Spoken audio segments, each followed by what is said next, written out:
digo, es un placer y un privilegio estar aquí en la presencia del Señor, en su casa, estar junto como hermano y también trabajarle al Señor. Es un privilegio, ¿cierto?, que tenemos de poder traer y entregar su palabra. Hicimos un paréntesis entre el estudio que está dando el pastor, porque ya terminó la primera parte y va a preparar la segunda. Y vamos a ver algo muy importante, hermano, que muchas veces nosotros hacemos y no nos damos cuenta. Yo creo que todos los que estamos aquí y todas las personas en el mundo siempre se quejan de algo. Siempre, ¿cierto? Si hace mucha calor, nos quejamos. Si hace mucho frío, nos quejamos.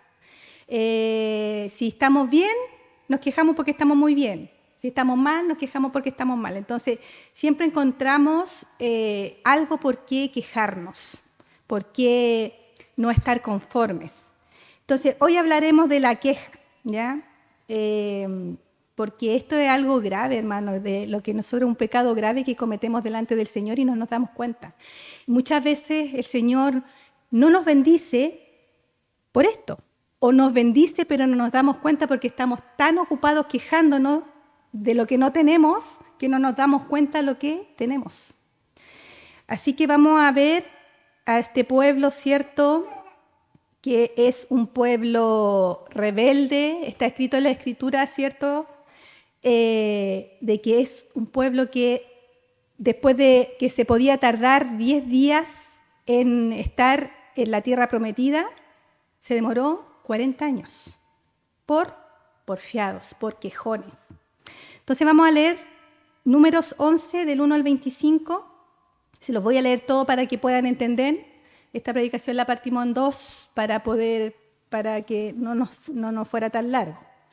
Dice Números 11, 1, dice: un día los israelitas comenzaron a quejarse a oídos del Señor de los problemas por los que estaban pasando. El Señor los escuchó y se enojó tanto que envió un fuego que incendió los alrededores del campamento. La gente pidió a gritos ayuda a Moisés. Él oró al Señor por ellos y el fuego se apagó. Entonces ellos llamaron a este lugar Taberá, porque un fuego del Señor se prendió entre ellos. Entre los israelitas había gente de toda condición que se había mezclado con ellos y solo pensaba en comer. Los israelitas se dejaron llevar por ellos y se pusieron a llorar y a decir: ¿quién nos diera carne para comer? ¿Cómo extrañamos el pescado que comíamos gratis en Egipto? Y los pepinos, los melones, los puerros, la cebolla y ajos. Ahora nos estamos muriendo de hambre y todo lo que vemos es este maná. El maná era como semillas de cilantro y parecía resina de árbol. La gente salía a recolectarlo, después lo molían o lo machacaban con piedras. Luego lo cocinaban en una olla y hacían panes con él. Su sabor era como del pan que se amasa con aceite. Al caer el rocío por la noche, también caía el maná sobre el campamento. Moisés escuchó llorar a los israelitas y a sus familias, cada uno a la entrada de su carpa, y el Señor se enojó mucho. Moisés también se enojó y le dijo: Señor, ¿por qué me tratas tan mal a mí, que soy tu siervo? ¿Qué tienes en contra de mí para poner sobre mí la responsabilidad de este pueblo? ¿Es que yo soy la mamá de toda esta gente? ¿Fui yo quien los dio a luz para que tú me digas: llévalos en tus brazos como hace un padre adoptivo a la tierra que tú les prometiste a sus antepasados? ¿Dónde conseguiré carne para darle a toda esta gente cuando venga llorando ante mí y me digan: danos carne para comer? Yo solo no soy capaz de cuidar a todo este pueblo. Eso es mucho para mí. Y me vas a tratar de esta manera. Te ruego que me quites la vida, pues así me libraré de tanto problema. El Señor le dijo a Moisés: reúneme a 70 ancianos de Israel, pero asegúrate que sean jefes del pueblo. Llévalos a la carpa del encuentro y esperen allí contigo. Yo bajaré a hablar contigo y tomaré parte del espíritu que está en ti y lo pondré en ellos.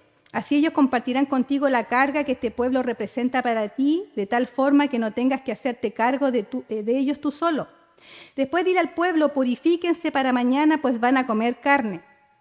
Ustedes han llorado ante el Señor y han dicho: ¿quién nos diera carne para comer? Estábamos mejor en Egipto.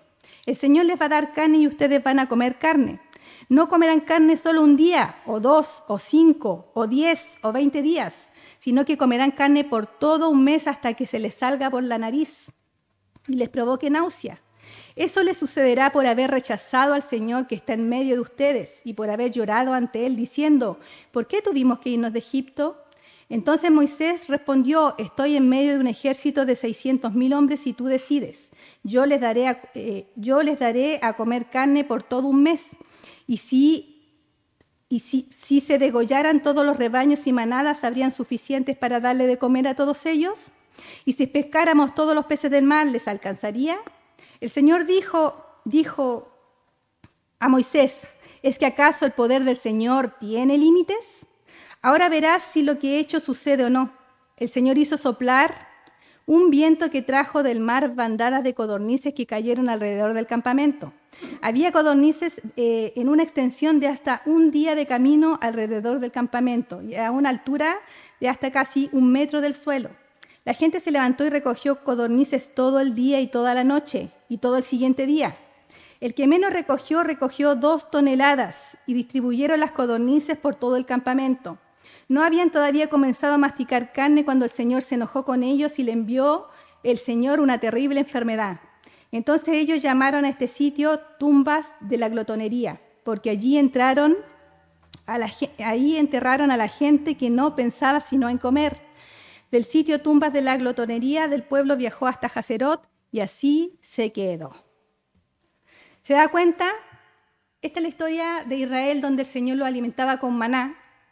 Pero ellos todo el tiempo se estaban quejando porque no estaban conformes con lo que el Señor les daba. ¿Qué es una queja? Para que usted lo pueda entender de mejor manera, porque uno se queja pero ni siquiera sabe lo que es una queja.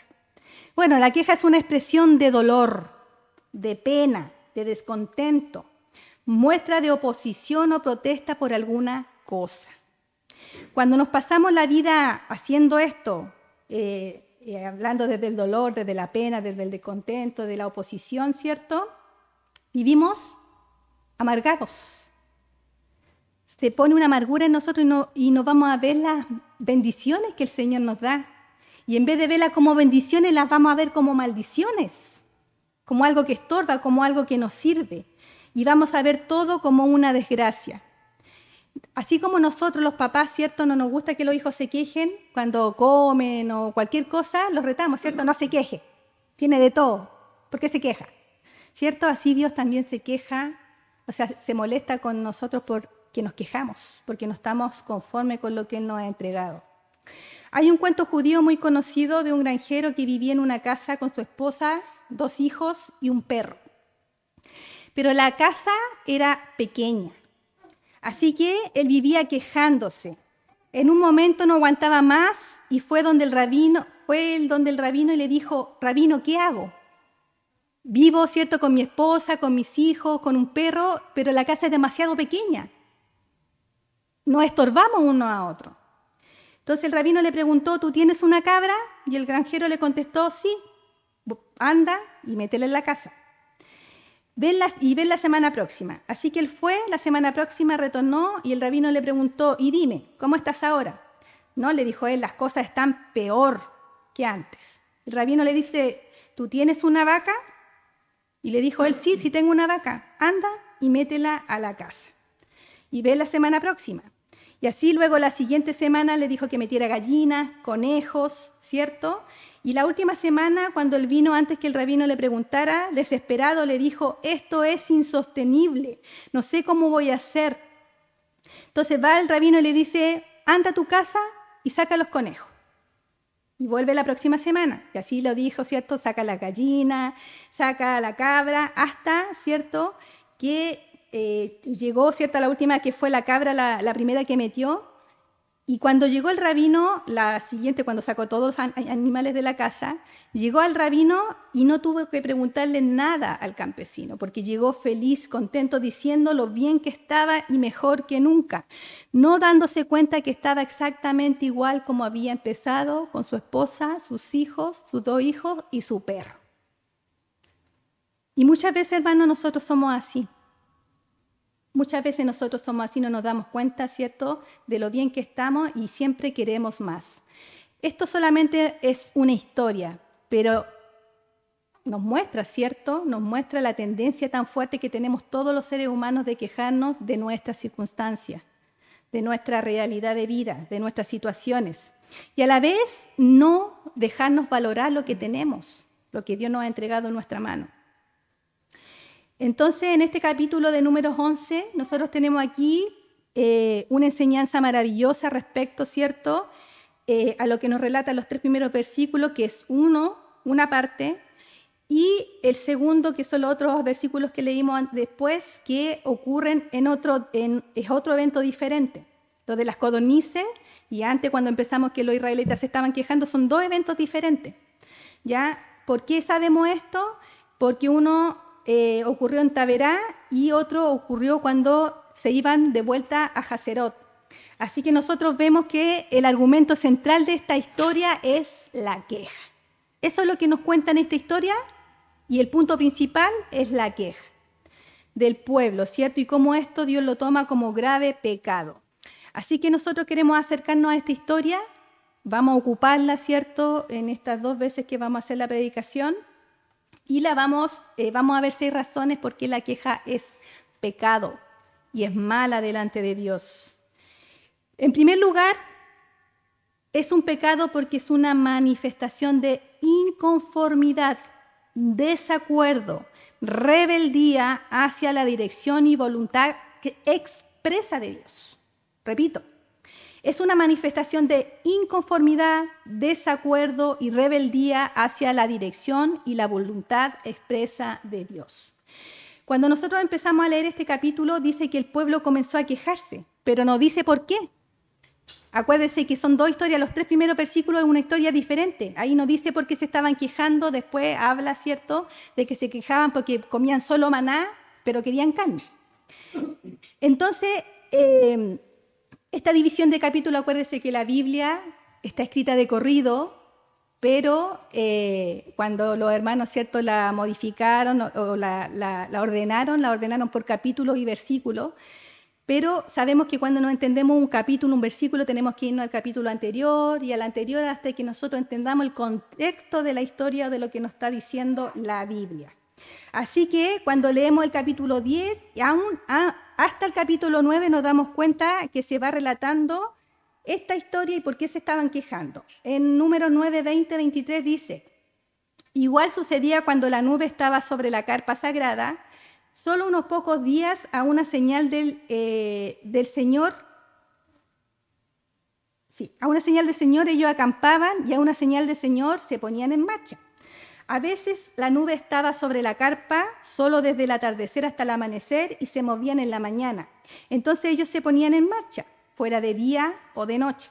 Cuando la nube se levantaba, ellos se ponían en marcha, y aunque la nube permanecía sobre la carpa sagrada un día, un mes o un año, los israelitas acampaban y no se movían de ahí.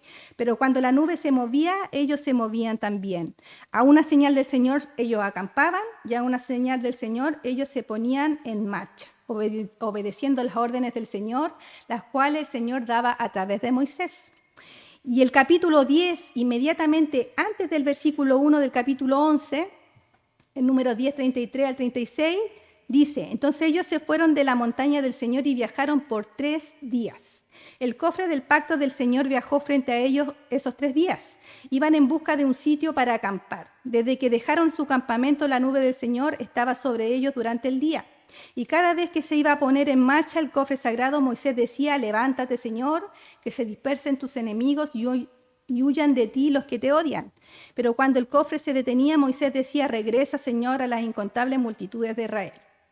Entonces, lo que pasaba aquí era de que ellos estaban cubiertos, cuando ellos caminaban sobre el día y sobre la noche había una nube sobre ellos.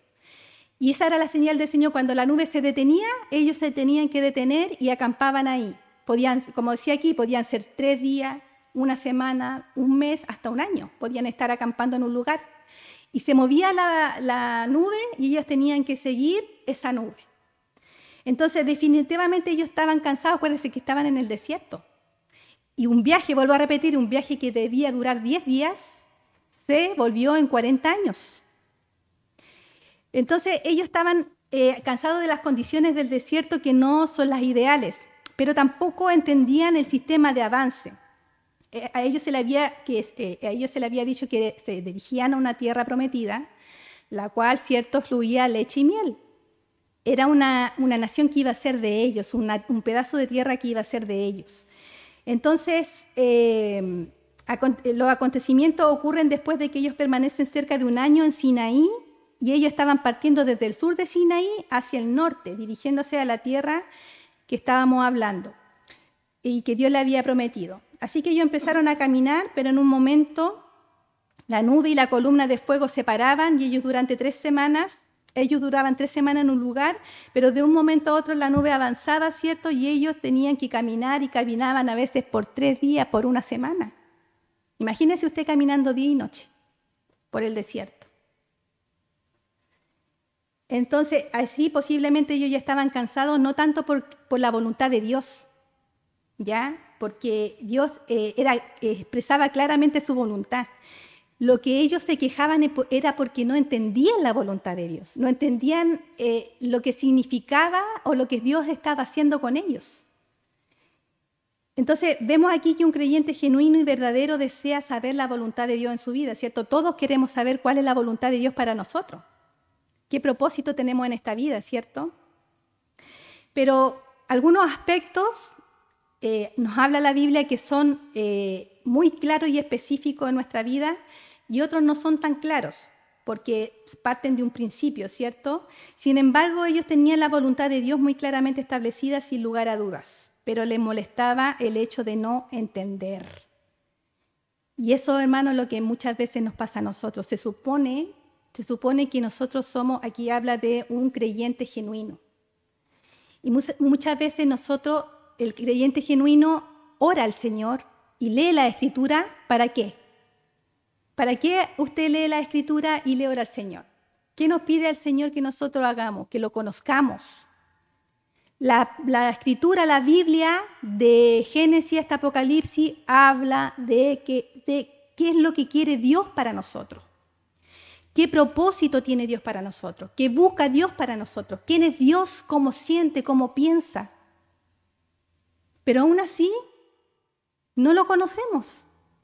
Aún así, leyendo la Biblia, no lo conocemos. Porque cuando pasa algo en nuestra vida, no podemos entender lo que Él quiere hacer para nosotros. Claro, se nos viene el Romano 8:28 que dice, todas las cosas nos ayudan para bien porque a los que aman a Dios hay un propósito, ¿cierto? Pero lo decimos de la boca para afuera. Y no tomamos el peso de lo que eso significa, que todas las cosas nos ayudan para bien. Pero usted me puede preguntar, ¿pero quién puede glorificar o alabar al Señor en un momento de enfermedad? En un momento que se nos muere un familiar. O que en este caso de lo que pasó, la gente que perdió todo. ¿Cómo usted se puede gozar? ¿Cómo puede entender? Entonces, eso es muy importante, poder entender la voluntad del Señor. Cuando nosotros nos damos cuenta, ¿cierto?, del pueblo de Israel y nosotros leemos toda la historia del pueblo de Israel y decimos, ¡ay, cómo tan quejones! Se quejaban porque eran esclavos en Egipto. Se quejaban, ¿cierto?, porque caminaban en el desierto y una nube los cubría, o sea, ellos no pasaban, el ropaje no se envejecía, el calzado no se envejecía, tenían el maná que los alimentaba y aún así seguían quejando y miraban hacia atrás, hacia su pasado, ¿cierto?, hacia Egipto. Entonces nosotros decimos, ay, ¿cómo es posible que si yo hubiese estado ahí no hubiese hecho eso? Mentira. Es mentira, porque nosotros lo hacemos todos los días nos quejamos y la historia, y nos damos cuenta, ¿cierto?, que tú y yo no somos tan diferentes del pueblo de Israel. Somos rebeldes, duros de servir, quejones, ¿cierto? Nos parecemos, porque nosotros ante cualquier situación que consideramos incomprensible, desagradable, que no entendemos o que no sabemos en qué nos beneficia, empezamos inmediatamente a quejarnos. ¿Por qué, Señor, a mí? ¿Por qué? Si yo he sido tan bueno, si yo he hecho tu voluntad. ¿Cuántos de nosotros hemos querido que alguna circunstancia de nuestra vida fuera diferente? A lo mejor haber tenido padres diferentes, haber nacido en un lugar diferente, habernos vuelto que nos criaran de forma diferente, tener un trabajo diferente, tener hijos diferentes. ¿Quién? ¿Cierto? Ninguno de nosotros puede decir que no ha querido que alguna circunstancia haya sido diferente. ¿Cierto?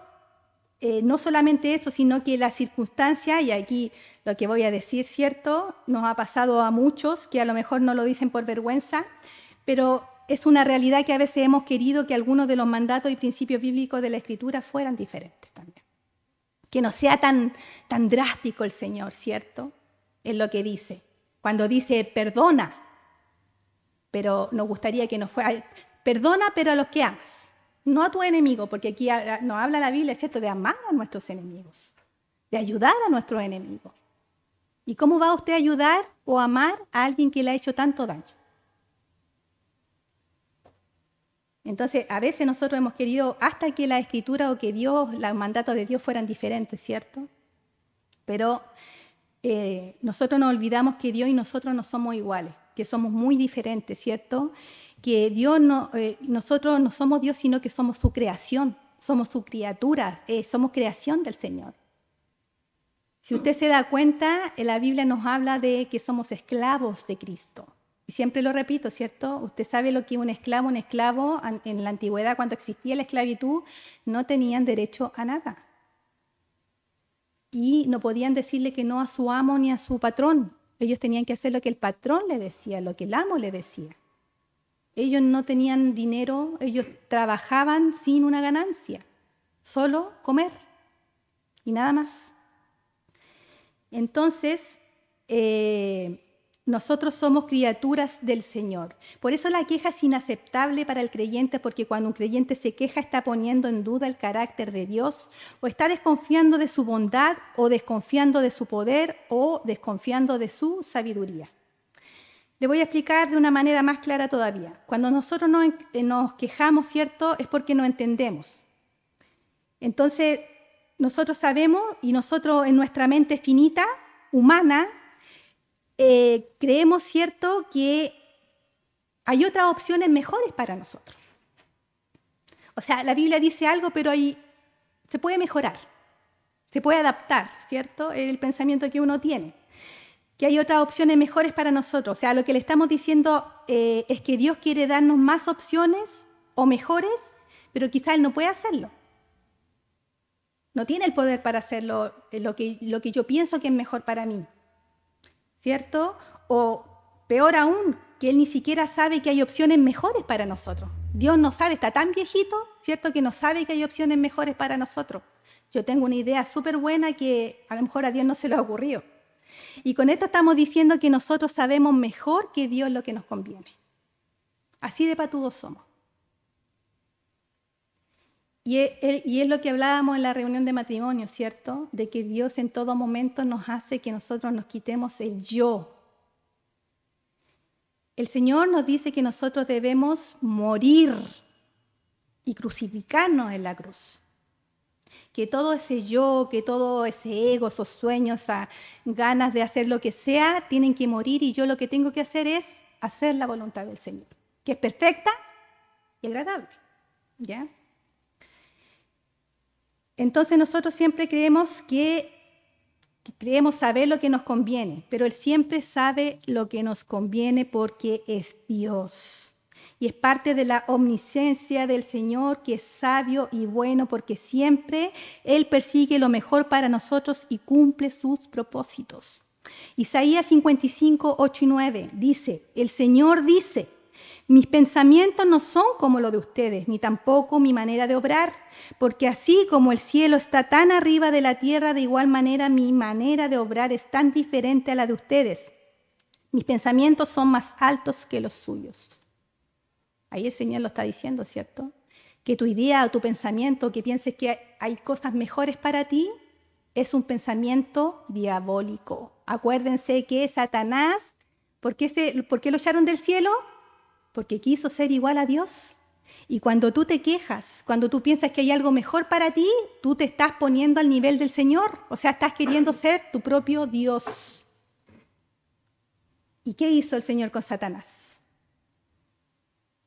¿Cierto? Lo despojó, lo sacó, lo botó y tiene un destino eterno para él, ¿cierto? Encerrado ahí en el infierno, para él y sus ángeles. ¿Y qué va a pasar con nosotros, cierto? Que creemos que somos mejor que Dios, porque eso a veces pensamos que somos, hermano, cuando nosotros hacemos las cosas a nuestra manera y nos quejamos constantemente y no hacemos lo que Dios nos dice que hagamos, entonces nos estamos haciendo dioses. Y estamos dejando, no, Señor, no me sirve lo que tú me dices y voy a hacer lo que yo pienso que es mejor para mí. Y dejamos a Dios de lado. Por tanto, nosotros no podemos entenderlo todo. Nosotros no podemos entender cuál es la razón de la situación que ha venido y estamos experimentando, pero nada escapa, ¿cierto?, del control del Señor. Todo está ahí. Dios nos hace pasar por todas las cosas habidas y por haber, ¿cierto?, pero porque hay un propósito. Y Él tiene todo bajo control. Dios es el Dios de todo, que determina que sí y que no. Pero el hecho de que no entendamos no debe llevarnos siempre a quejarnos, sino que nosotros debemos partir de lo conocido hacia lo desconocido. O sea, sabiendo lo que Dios quiere y confiando en el Señor, en lo que Él quiere hacer con nosotros. Y si hay algo claro en la Escritura, es lo que dice Romanos 12:2, que es lo que les dije, ¿cierto?, hace poquito ratito atrás. Dice, no se amolden al mundo actual. No hagan lo que hace el mundo, no hagan lo que hacen los demás, lo que no tienen a Cristo, sino que sean transformados mediante la renovación de su mente. ¿Cómo se renueva la mente, hermano? Con la Escritura. Palabra del Señor, pero no tan solo leerla, estudiarla, comprenderla, entenderla. Si tengo duda, pregunto, ¿ya? Pero debo transformar mi mente, dice, y así podrán comprobar cuál es la voluntad de Dios, buena, agradable y perfecta. Aquí no dice, ¿cierto?, que la mayoría de las veces es perfecta. No dice así el versículo. Podrán comprobar cuál es la voluntad, que a veces de Dios es buena, agradable, a veces. No, dice que siempre es buena, agradable y perfecta. Y lo que les decía antes, ¿cómo va a ser bueno, agradable y perfecto que se me muera un familiar? ¿Cómo va a ser agradable y perfecto que pierda todo en un incendio, en una inundación? ¿Cómo va a ser perfecto esto? Que me diagnostiquen una enfermedad terminal. ¿Cómo va a ser perfecto esto? Nadie lo sabe, hermano. Yo no lo sé ni tú lo sabes, porque Dios tiene un propósito en ti y en mí. Aquí perdió gente, hay gente que perdió todo, cristiana y no cristiana. Y los que no son cristianos, ¿cierto?, reniegan contra Dios. Dice, ¿por qué? Pero los que son cristianos, a lo mejor les duele, se entristecen, pero van a comprender la voluntad del Señor. Pero si Dios lo dice, ¿cierto?, si Dios lo hace, hay que creerle. El cristianismo, hermano, viene de la fe, nace de la fe, porque ninguno de nosotros ha visto a Dios ni conoció a Cristo. Ninguno de nosotros. Pero escuchamos, ¿cierto? Nos contaron que Cristo murió en esa cruz, sacrificó a su Hijo, ¿cierto?, por amor, a ti y a mí. Y se derramó toda esa sangre preciosa para comprarnos, lavarnos, limpiarnos, para todo aquel que cree en Jesucristo, que es Hijo de Dios. Y así somos salvos, ¿cierto? No lo hemos visto, pero lo creemos por fe. Es algo esencial. Un cristiano, o sea, una persona sin fe no es cristiana, porque el cristianismo se basa en la fe. Y yo creo que nosotros hemos experimentado cosas donde salen totalmente contrarias a las que nosotros hemos pensado. De repente nos esforzamos, ¿cierto?, buscamos cosas y se nos complica, y llega un momento donde nosotros llegamos a decir, no, ni siquiera sé si Dios está conmigo. Dios está ahí porque no te siento, o sea, todo lo que hago me sale mal. O yo creo que Dios está con todo el mundo menos conmigo. O, pucha, no tengo suerte. Son las palabras que salen de nuestra boca. Pero sin embargo, con el paso del tiempo pasan cosas que toman un giro que no esperábamos y que ni siquiera habíamos imaginado y resultan las cosas que salen muchísimo mejor de lo que nosotros pensábamos que iban a salir. Yo creo que todo creyente ha pasado por eso. Entonces, ¿por qué seguimos tan tercos queriendo que las cosas sean como a nosotros nos gusta o como nosotros pensamos? ¿O no le ha pasado a usted que de repente hace algo, usted trata de hacer algo a su manera y no puede hacerlo, ¿cierto? Ponga atención acá, hermano, no se preocupe y la mamá lo va a atender. Muchas veces nosotros nos proponemos cosas en nuestra vida que funcionan. ¿Por qué? Porque oramos y le pedimos la voluntad al Señor y el Señor hace que las cosas fluyan, ¿cierto? Pero de repente nosotros intentamos hacer cosas y no nos resultan. No nos resultan como nosotros quisiéramos. Y Dios no nos permite hacer cosas o no nos permite hacer ciertas situaciones y ya. Algunos que comprendemos lo dejamos ahí y dijimos, bueno, Señor, si no me resultó es porque no era tu voluntad. Y pasa, ¿cierto?, que las cosas se van dando de tal manera que lo que yo tenía pensado que a lo mejor era algo mediocre, pasa a ser algo muchísimo mejor, que a lo mejor en el momento no lo pudimos entender, pero después lo podemos entender claramente. Entonces, por eso la pregunta que nos hace el Señor, si nosotros sabemos que Dios tiene un propósito para todas las cosas en nuestra vida, que toda nuestra vida depende del Señor. Lo cantábamos hace poquito rato, ¿cierto? Yo te quiero para mí, ¿cierto? Y le expresamos al Señor todas estas cosas, pero no las hacemos viva en nuestra vida. No las hacemos real en nuestra vida. Entonces, seguimos siendo tercos y queriendo que las cosas sean como nosotros queremos o como nosotros pensamos. Y mientras más seamos tercos, mientras más seamos duros de servir, más nos va a costar, más vamos a sufrir. Así que es un pecado la queja porque es una manifestación de rebeldía ante la voluntad expresa del Señor. Y en segundo lugar, y este es el último punto que vamos a ver, los otros 4 puntos los vamos a ver el domingo siguiente. En segundo lugar, es una manifestación de ingratitud y menosprecio hacia lo que Dios nos ha dado. Mire lo que dice el versículo 4, ¿cierto? Cuando el pueblo empieza a quejarse del maná, ellos estaban cansados de comer lo mismo todo el tiempo. Maná al desayuno, maná de colación, maná al almuerzo, maná de once, maná de cena. Pero hay un dato interesante que dice el texto del maná, que significa que se podía comer de diferente manera. ¿Se acuerda que se decía que era como una semilla de mostaza, de cilantro, y que se podía hacer pan con eso? Es lo que leímos anteriormente. Y entonces había diferentes maneras de comerlo, como el huevo, ¿cierto? El huevo usted lo cocina, se lo come duro, se lo come frito, se lo come en omelette, se lo come a la copa. Diferentes formas de comer huevo. Y así era el maná, ¿ya? Hasta mayonesa, ¿cierto? Se puede hacer con el huevo. Y el mismo producto, pero eran con comidas diferentes, o sea que había variedad. Sin embargo, ellos empiezan a menospreciar el maná. Y ahora nosotros leemos, y puede ser que lo que hayamos leído hayamos perdido de vista lo que estaba sucediendo, que el maná, hermano, era algo milagroso. El maná caía todos los días para alimentar al pueblo, caía del cielo. Y era algo milagroso. Y era algo de verdad que apuntaba a la gloria del Señor, al poder que tenía el Señor.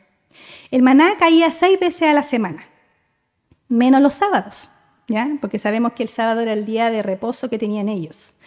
El maná no podía ser guardado porque se podría. Así que cada mañana se levantaban y encontraban su alimento y ahí solamente tenían que recogerlo.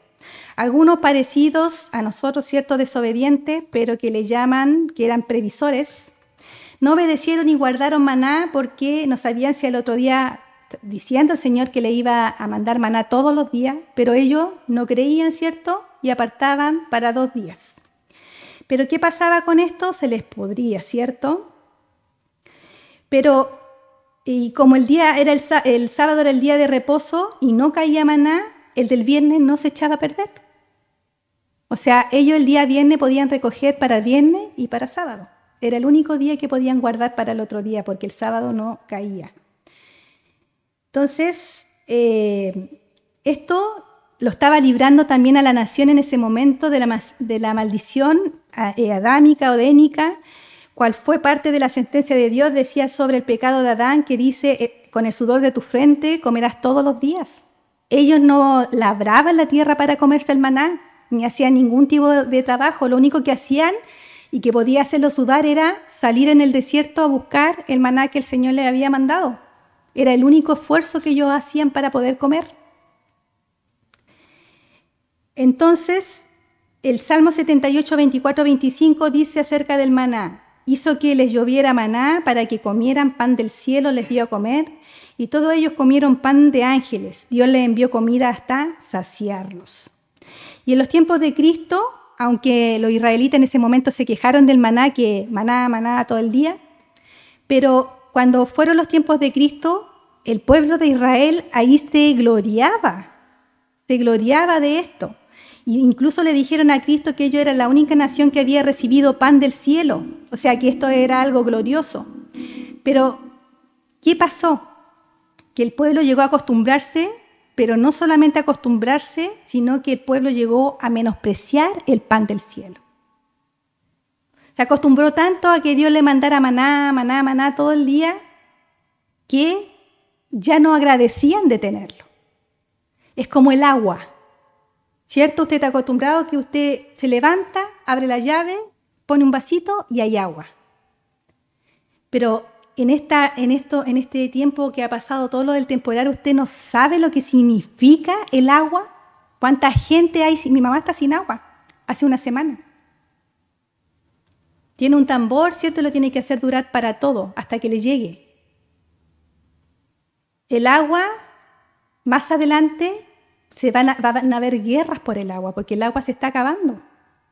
Entonces, ¿qué pasa? Que uno va a la llave y está tan acostumbrado a sacar agua de la llave que no le da gracias al Señor por esa agua que usted toma todos los días. Incluso hay uno que dice, a mí no me gusta el agua. Y cuando no haya que tomar, la va a desear, la va a anhelar. Así estaba el pueblo de Israel.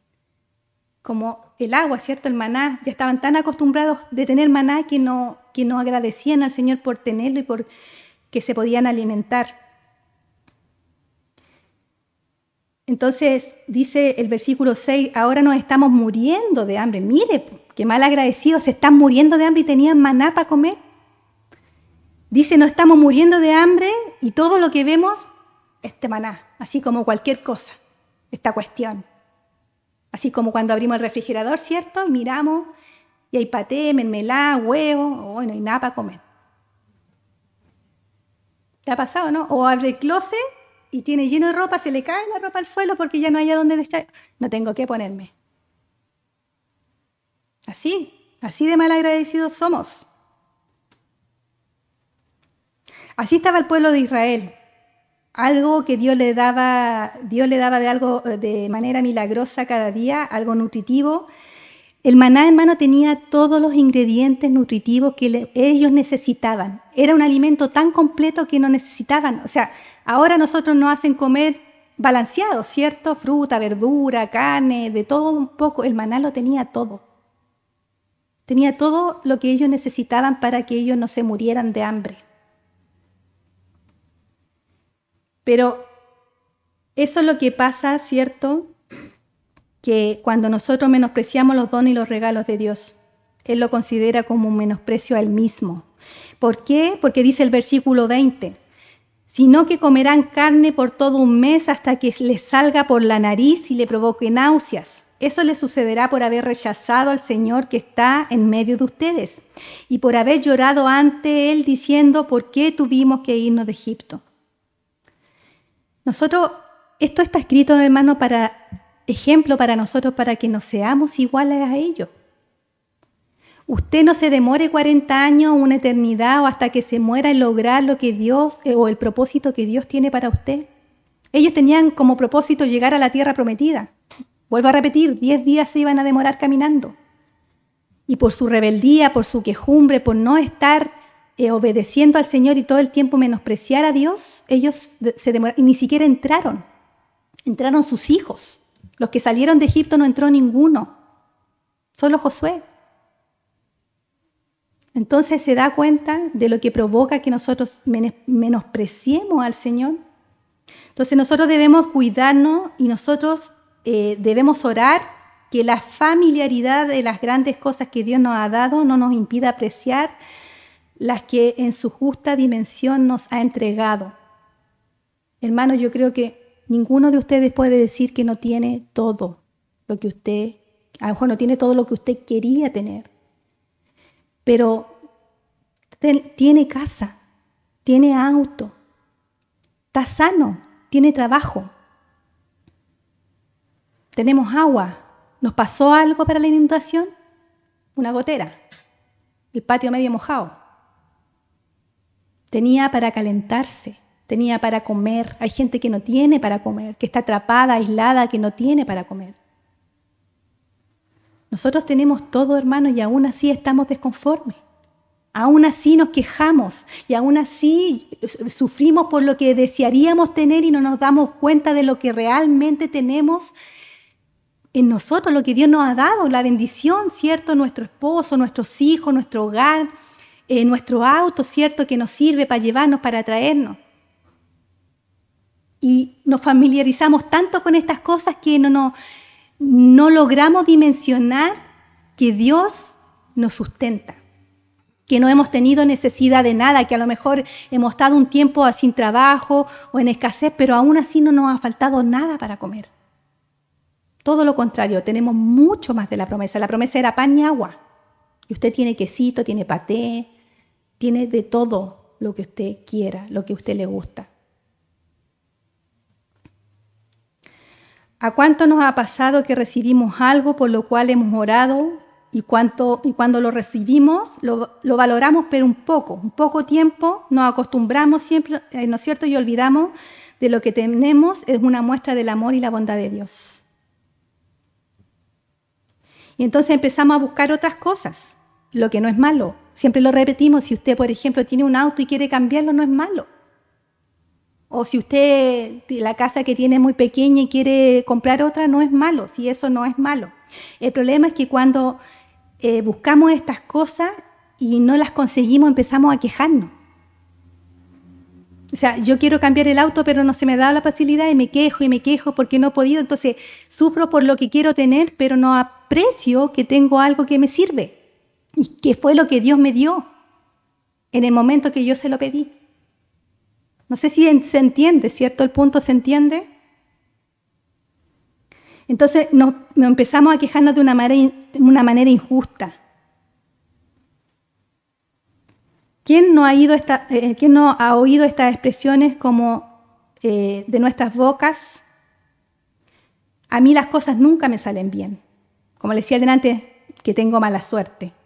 Porque a otros les resulta tan fácil. O todo el mundo puede tener algo, pero menos yo. Y es que la queja siempre implica una de las siguientes ideas. Quiero más, quiero mejor o quiero otra cosa y además de eso, lo que sí tengo lo menosprecio. Y lo peor de que cuando uno se acostumbra a quejarse, la queja repetida se convierte en obsesión. No solo que queremos un mejor trabajo o queremos un mejor vehículo, sino que el que tengo me tiene hastiado. Es una desgracia, ya no lo soporto. O sea, es tanta mi queja y tanta mi amargura que llego ya a odiar lo que tengo. A ese nivel llegamos. Entonces lo malo no es querer uno mejor, lo malo es que ese querer te lleve a ser malagradecido por lo que Dios te dio o por lo que tienes ahora. Y ese es el punto, hermano. Eso es lo que Dios quiere. Yo, hermano, hace mucho tiempo que el Señor me ha estado hablando de esto. Acuérdese que esto, el Señor me habla a mí primero, ¿cierto? Para poder hablarle a ustedes. Y primero, ¿cierto? Un devocional hablé del gozo. ¿Dónde está tu gozo? ¿Por qué? Porque yo converso con diferentes personas cristianas y que se quejan por todo. yo hablaba con mi esposo y conversamos y comentamos y decíamos, ¿por qué somos así? ¿Por qué no miramos hacia el lado y vemos que hay gente que lo está pasando mal? Que nosotros, hermanos, estamos en la gloria como estamos. Como está el país, estamos en la gloria. Entonces, por eso el Señor, hermano, esto no es algo que se me ocurrió, sino que el Señor quiere que nosotros empecemos a valorar lo que tenemos. Si el Señor nos da algo que queremos más adelante, gloria a Dios, bendición del Señor. Pero si no lo logra y no lo tiene, no sufra por eso, sino que sea agradecido con lo que tiene. Eso es lo que el Señor quiere enseñarnos el día de hoy. Somos como aquella criada que su jefa la escuchó decir, si yo consiguiera 200,000 pesos, yo sería feliz. Y como era una buena empleada, la patrona, ¿cierto?, era de un corazón noble, le consiguió los 200,000 pesos y se los regaló. Se los dio y ella no encontraba cómo dar las gracias. Así que la señora se retiró, pero se quedó cerca para seguir escuchando las exclamaciones de júbilo de la empleada. Y le escuchó decir, pero qué bruta fui, porque en lugar de decir 200,000 no dije 400,000. Recién, la patrona dándole los 200,000, quejándose, ¿cierto?, de tonta. Entonces, antes de quejarnos, es bueno detenernos y pasar lista de todo lo que Dios nos ha dado. Si nosotros lo hacemos, yo le aseguro que la queja se convertiría en gratitud. Si usted se sienta con un papel y un lápiz y escribe primero las quejas, ¿cierto?, lo que le gustaría o lo que no ha podido conseguir en la vida, y cuando termine, escribe todo lo que el Señor le ha dado, yo creo que no le alcanzaría las hojas para escribir todo lo que el Señor ha hecho.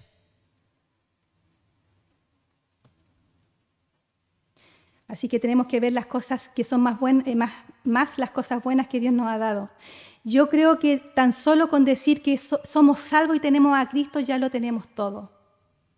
Tienes vida, como le decía, tienes salud, tienes techo, tienes abrigo, comida, trabajo, tu familia está bien. ¿Qué más quieres? Esa es la pregunta que el Señor te hace. ¿Qué más quieres?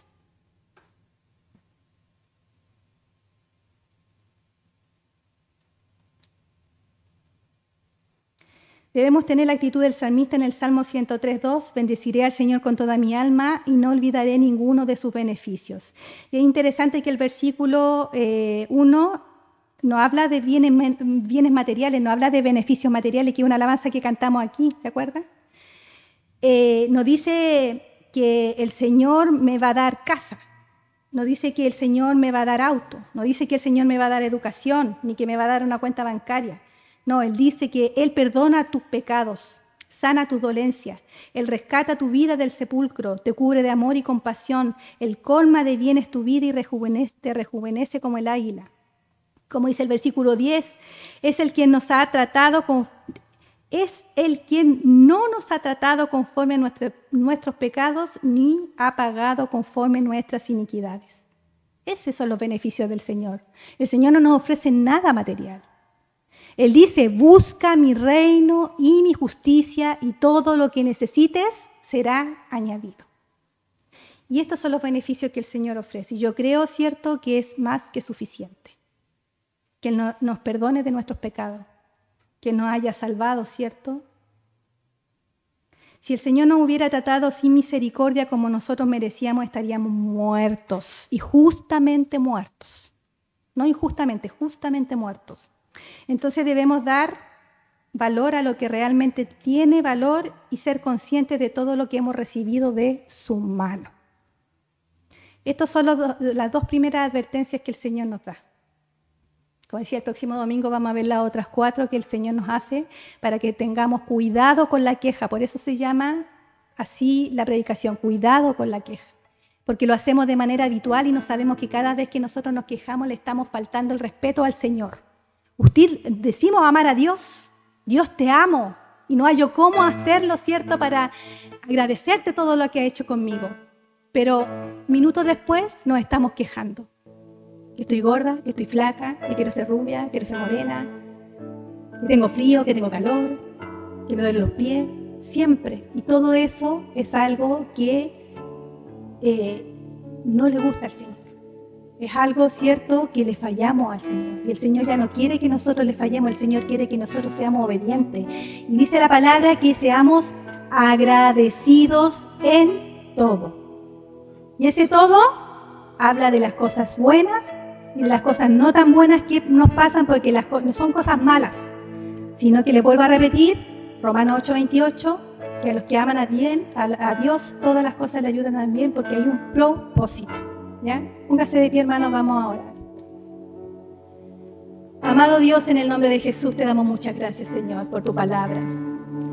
Primeramente, Señor, te pedimos perdón. Te pedimos perdón porque somos mal agradecidos, Señor. Porque nos quejamos, Señor, por sí, nos quejamos por no, por todo nos quejamos, Señor, y no nos damos cuenta la bondad, la misericordia y el amor, Señor, que has tenido para con nosotros. Que aún siendo faltos y pecadores, Señor, tú te entregaste a Jesús. Y no siendo nada, Señor, dice tu escritura que lo más bajo, lo más vil, no siendo nada pecadores, Señor, tú nos miraste. Y nos trajiste, Señor, a ti. Y nos limpiaste, Señor, con tu amor, con la sangre de Cristo y nos perdonaste. Y ahora, Señor, somos tus hijos. Ayúdanos a ser hijos agradecidos, Señor. Ayúdanos, Señor, que cuando vaya a salir una queja de nosotros, en vez de esa queja, dar gracias. Dar gracias porque a veces estamos enfermos, Señor, pero porque así tú nos acuerdas que somos carne y que te necesitamos, Señor. Si nos quejamos, Señor, por cualquier cosa, Padre, de ver que hay gente que lo está pasando mal. Hay gente, Señor, que no tiene nada, que lo ha perdido todo, Señor, y nosotros estamos en la comodidad de nuestro hogar, sin que nos haga falta nada, Señor. Ayúdanos, Señor, a mirar con tus ojos, Señor, y sentir con tu corazón de poder hacer realidad esto en nuestra vida, de ser hijos agradecidos tuyos, Señor, por todo lo que nos han entregado, Señor, por el esposo, la esposa que nos diste, Señor, por los hijos que nos entregaste, por el hogar, Señor, por las cosas materiales que nos has dado, Señor. Gracias, Padre. Y si nos quieres aún bendecir más, Señor, pero que sea en tu voluntad y en tu propósito, Padre. Ahora, Señor, en estos momentos ayúdanos a ser agradecidos por lo que tenemos. Porque estamos vivos, Señor, y porque te tenemos a ti. Y dice, Señor, que tú eres suficiente para nosotros. No necesitamos nada más. Ayúdanos, Señor, a entender y comprender tus propósitos. Ayúdanos a entender y comprender tus caminos. Ayúdanos a entender y comprender, Señor, tu voluntad, que es perfecta, agradable y buena, Señor. Ayúdanos a nosotros a soltar nuestro yo, nuestro ego, nuestra fantasía, nuestros sueños, Señor, y poder tomarnos de los tuyos, Señor. Porque nosotros no somos nada si pasamos tomando malas decisiones, hacemos cosas incorrectas porque nuestro corazón es de continuo el mal, Señor, lo dice tu palabra. Y solo contigo, Señor, lograremos, Padre, ser lo que tú quieres que seamos, Señor. Solo tú nos puedes ayudar, Padre. Te damos gracias, Señor, por tu palabra. Gracias por corregirnos, porque tu corrección siempre llega en el momento preciso, Señor. Queremos que nos bendiga, Señor, pero en lo espiritual. Porque cuando estamos bien en lo espiritual, Señor, tú nos bendices en todo. Cuando buscamos tu reino y tu justicia, Señor, todo lo demás viene añadido. Te damos gracias, Señor. Bendice a mis hermanos y ayúdanos que esta palabra no solamente quede aquí, Señor, o solamente sea escuchada, sino que cuando salgamos de este lugar y cuando estemos en prueba, en dificultad, podamos practicar lo que hemos aprendido, Señor. Que pongamos por obra todo lo que tú nos has enseñado, Señor. Porque así se forja la fe, así se forja el carácter, así se forja el cristianismo, Señor. No es fácil, pero con tu ayuda, dice tu palabra, que contigo todo es posible, Señor. Y te damos gracias, Señor. Entregamos tu palabra, entregamos todo lo que hemos hecho el día de hoy en tus manos. Y todo esto lo pedimos en el nombre poderoso de Jesús. Amén. Que el Señor lo bendiga, hermanos.